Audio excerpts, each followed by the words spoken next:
The gorilla lifts her hand and signs. Good day. On the other side of the glass, a small girl mimics the gesture, her fingers moving with care. Nia tilts her head, blinks, and signs again. More fun. Laughter echoes from the viewing area. Now 43, Nia moves with a calm, practiced grace. The girl responds, yes, more. Nearby, Mara watches from her stool, tablet forgotten in her lap. Her eyes stay on Nia. Every morning begins the same. ASL games between a gorilla and a child. She's seen it countless times. Still, something about the gentle rhythm always catches her. She's happiest with Sierra, Mara whispers. Right on cue, Nia signs, Sierra good, then presses her palm to the glass. Mara blinks. She heard me. She breathes. A beat passes, then she chuckles softly. Of course you did. Projectee. Echo sits tucked into the Redwood Hills of Northern California. Once a center for pioneering research, it's quiet now, low on funding and staff. But it's home to the only gorilla in the world fluent in conversational ASL. From the corner, a red light flickers. New message. Mara swipes, then freezes. Her smile vanishes. The subject line reads, Echo termination, final notice. The board has voted. Project Echo will be dissolved within 30 days. Nia to be transferred to Partner Zoo, Arizona. Mara's pulse spikes. She rereads it, slower this time, as if the words might somehow change. Behind her, Sierra's giggle rings out. Nia taps on the glass again, gently. Her knuckles curl. More game, she signs. Mara forces a smile and signs back. 1 minute. But Nia doesn't move. She just watches, then signs slowly. Something wrong. Mara's chest tightens. She felt that, she murmurs. Later that day, Nia lies in a sun-warmed corner, her blanket tucked under her. Quieter than usual, her eyes still track everything. Sierra draws near the glass. A gorilla, a girl, and a heart between them. Nia watches, then signs, love. Sierra grins. Behind her, Mara dials a number she hasn't used in years. When the voice answers, it's familiar. Elise, it's Mara. I need your help. It's Nia. A pause. Is she okay? Not yet, Mara exhales, but she will be if we move fast. That night, a camera captures Nia still awake. She sits upright, watching the hallway where Mara left.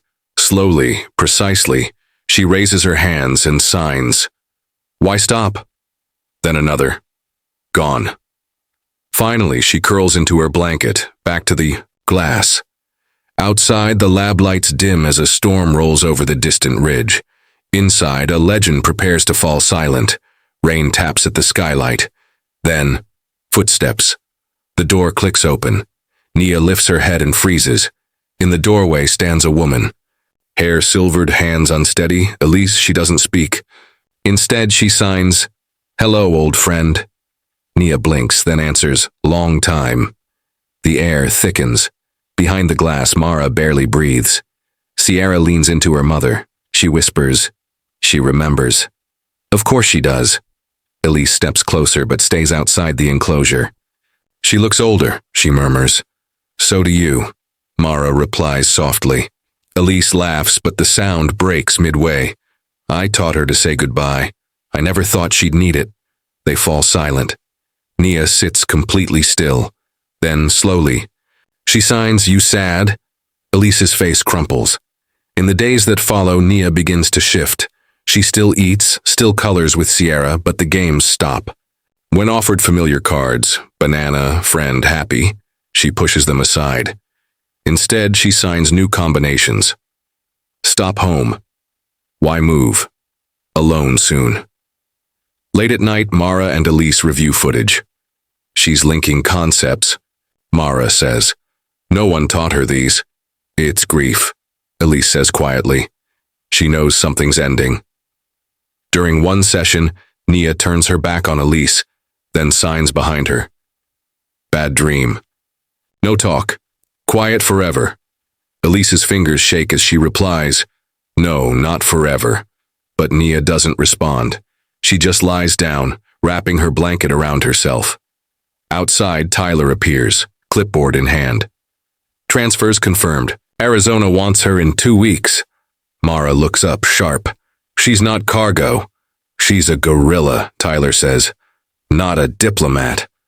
Elise stands, voice cold. She's more fluent than half your board. Tyler says nothing, jaw tight as he walks away. That night, Nia doesn't come to the glass. Not even for Sierra. The girl presses her palm to the glass anyway.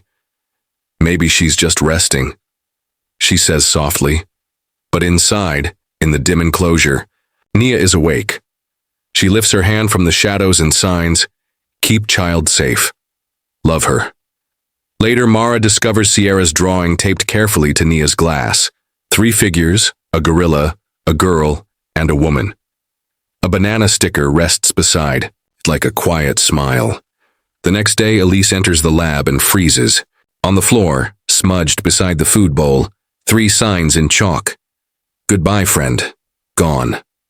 The lab is still, save the low hum of machinery. Elise rewinds the feed again. Nia sits motionless in the corner, hands limp in her lap. Then she moves. Slowly, deliberately, she signs. Dream gone. A pause, heart cold. Mara walks in with coffee, notices the look on Elise's face. Still on that clip? Elise nods. She's writing poetry, she whispers. She's grieving like a poet. They watch as Nia rocks gently. She won't eat unless Sierra's there. Won't sign unless Elise starts first. And even then the words are hard. No talk now. Alone, stay. Quiet hurt. Mara turns. She thinks we're abandoning her. Elise's voice is quiet. She's not wrong. Outside, Sierra draws rainbows on the glass. A gorilla holding hands with a girl. Nia watches, eyes heavy. Then she rises, slowly, stiffly, and limps to the window. She places her hand over the chalk signs. Sierra signs, "I love you." Nia replies, "Safe." "Then keep you." Tyler storms in. "Why is the kid in here again?" "She's helping," Mara answers. "More than anyone else. This isn't a nursery. The board's watching. One wrong move. What are they going to do?" Elise cuts in. "Punish her for loving too much?" Tyler exhales sharply, retreating in silence. That night, Elise reviews an old video. Nia, as a juvenile, joyfully signing "Play Banana," happy over and over. The contrast is devastating. She finds Mara in the archives. "We have to act," Elise says. "She's fading. We've appealed. Everything's been denied."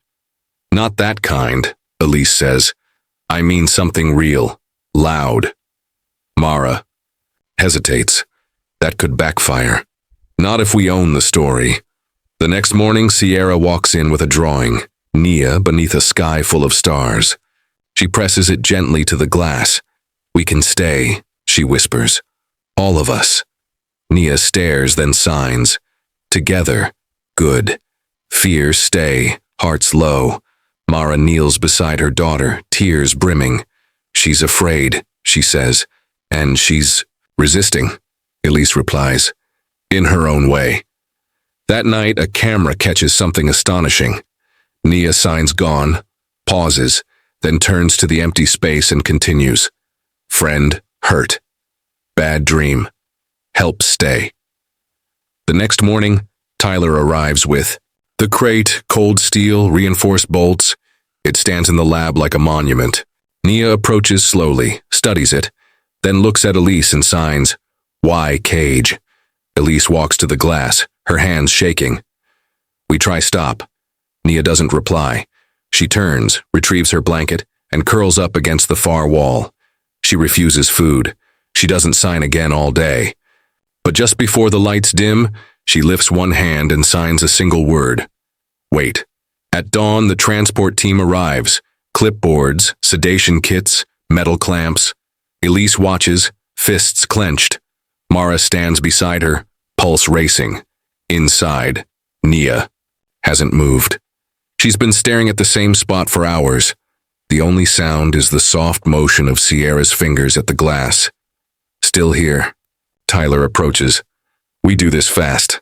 No disruptions. You don't get to decide how this ends, Elise says quietly. Not anymore. He raises an eyebrow. Don't do anything stupid. Too late, she replies. I already left her once. Then Elise turns and unlocks the enclosure gate. Elise, wait! Mara begins, but she's already stepping through. The moment holds. Nia doesn't lunge, doesn't flee. She lifts her eyes, meets Elise's gaze. Elise signs. You remember? Nia blinks, then slowly lifts her hand. Old friend. A quiet stillness settles between them. Elise inches closer. Are you afraid? She asks aloud, then signs, scared. Nia nods once, then slowly replies. No more talk. Heart small. Elise's voice breaks. They want to move you. Take your words. Send you somewhere no one understands. Nia lowers her gaze. Why? She signs. Elise's eyes well up. We failed you. Nia leans in. Her hands move with care. You stay. Elise kneels, signs back. Promise. Outside, Mara captures it all through the glass. Elise and Nia, face to face. No bars, no fear, just truth. Mara uploads the video, titles it, The Gorilla Who Asked Us to Stay. Within hours, it spreads like wildfire. By nightfall, it's everywhere. Social media ignites. Hashtags trend. Actors, activists, and anchors all share it. Millions view Nia's words. Donations flood the neglected website. Tyler watches, stunned as numbers skyrocket. Comments pour in from around the globe. Project Echo is a miracle. Give her a voice. He meets Elise by the enclosure. What now? She doesn't hesitate. We let her teach. Not as a subject, as a soul. The next morning, the crates are gone. In their place, new plexiglass walls, touchscreen displays, hand-painted signs. Volunteers arrive, tools in hand. Sierra tapes one to the window. NIA speaks. We listen. Nia begins eating again. Slowly, her hands start to sign. When Sierra brings her a new drawing, this time of a classroom, Nia points to it, then signs, Children learn. Mara turns to Elise, voice quiet. She's not asking for herself anymore. Elise nods. She never was. That night, Nia moves to the center of her space. She drapes her blanket over her shoulders like a shawl, then turns to face the glass. She looks straight into the lens filming her and signs clearly, I talk. You listen. We stay.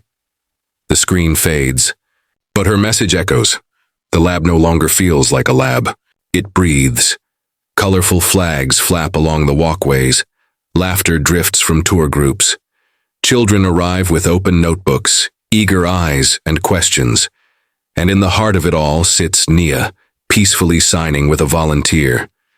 Sierra watches nearby, a bright green Echo Ambassador badge clipped to her shirt. She signs, ready? Nia nods, then greets the crowd. Hello, learn. Project Echo is no longer an experiment. It's a sanctuary, a movement, a space not for study, but for connection. Elise stands near a kiosk speaking to a group. She knows over 1,200 signs, but it's not how many, it's how she uses them. She taps a screen. A video plays. Nia signing, friend to Sierra, hurt to Elise, hope to a classroom. A girl raises her hand. Does she know goodbye? Elise smiles softly. She did, but now she signs stay. Inside, Nia matches symbols on a touchscreen. When she gets one right, a soft voice module speaks the word aloud. She pauses, then signs, child, love. In the office, Mara sorts through a growing wall of letters, hundreds from around the world. Another shipment of books came in for the kids, she says. Elise looks up. Any word from Japan? Yep, and Brazil. They're building their own echo rooms. It's spreading. Outside, beneath a mural Sierra painted, Nia surrounded by colorful hand signs. The gorilla rests. A small boy walks up, presses his palm gently to the glass. Nia lifts hers in return. A still moment. Then, the boy signs carefully, "Thank you." Nia signs back, "Welcome."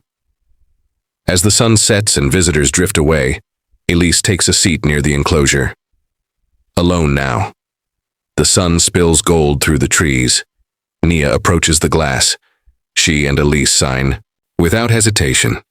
"Old friend, still here, still talking." Elise smiles gently. "You always were the better speaker." In a nearby classroom, Sierra stands before a group of kids. "Nia taught us that language doesn't belong to humans," she says. "It belongs to anyone with something to say." A projector hums, footage flickers, Nia's first sign. Her playful moments with a younger Sierra, her silence beside the cold crate, and finally, her message that reached the world. I talk, you listen, we stay. The room holds its breath. Then outside the window, Nia's hand lifts again. She signs, softly, deliberately. What if the most important voice in the room didn't sound like ours? Nia reminded us, language isn't only spoken, it's felt, it's signed, it's shared. And when we truly listen, even across species, we find that connection runs deeper than words. If this story moved you, like, subscribe, and share your thoughts below. And tell someone today, every voice matters, because when we choose to listen, we change what it means to be human.